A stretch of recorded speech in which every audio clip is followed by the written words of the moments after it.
ਦੱਸ ਇਹਦੇ ਵਿੱਚ ਕੀ ਪਾਇਆ, ਕਿੰਨਾ ਸ਼ਹਿਦ ਤੇ ਕੀ ਕਰਦੇ ਹੋ? फटकड़ी पाई है, चीनी पाई है, सारा ये काम है बस। ਕਿੰਨੇ ਰੁਪਏ ਕਿਲੋ ਵੇਚਦੇ? चाचा झूठ नहीं मार दे, 3000 ਨੂੰ ਕਰਕੇ ਕਹਿੰਦੇ ਨੇ ਵਿੱਚ ਸਾਡੇ ਮਜ਼ਦੂਰ ਸਾਰੇ ਕੀ ਕਰੀ ਕਿਸੇ ਦਾ ਸਾਰਾ ਨਾਜ ਘਰ ਚਲੇ ਜਾਣਾ। ਨਹੀਂ ਤੂੰ ਇਹ ਗੱਲਾਂ ਦੱਸ ਮੈਨੂੰ ਜਿਹੜੀਆਂ ਹੈਗੀਆਂ। ਸਰ ਇਹੀ ਗੱਲਾਂ ਦਾ ਇਹੀ ਕੁਝ ਹੈ ਸਰ ਬਸ।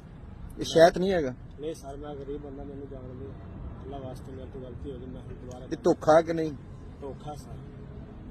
ਕਿਉਂ ਕਰਦੇ ਆ ਲੋਕਾਂ ਨੂੰ? बस सर मेरे तो गलती होगी, मेरे माँ को 2 लाख के बाद ही काम नहीं करना, मेरे माँ को नहीं करना सर, मैंने जान के मैं किसी का काम कमरे और सियाल है ना, मैं भी लेना है बच्चे। कुछ शर्म करो, कोई हया करो। सर मैं शर्म फटकड़ी ਜਿਹੜੀ ਆ सर जी मैं ਤੁਹਾਨੂੰ कहता अल्लाह बिस्मिल्लाह ਨਿਰੀ ਜ਼ਹਿਰ ਆ, ਪਤਾ ਨਹੀਂ ਤੁਸੀਂ ਕਿਸ ਤਰੀਕੇ ਨੂੰ ਪਾ ਰਹੇ सर ਆ। ਜ਼ਹਿਰ मैं ਮੰਨਦਾ ਜ਼ਹਿਰ सर, मैं सारे काम नहीं करता इस तरह बस।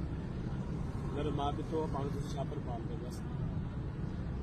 मैं माफी मांगना चाहता हूँ सर, मेरे को गलती हो गई, मैं मादर नहीं।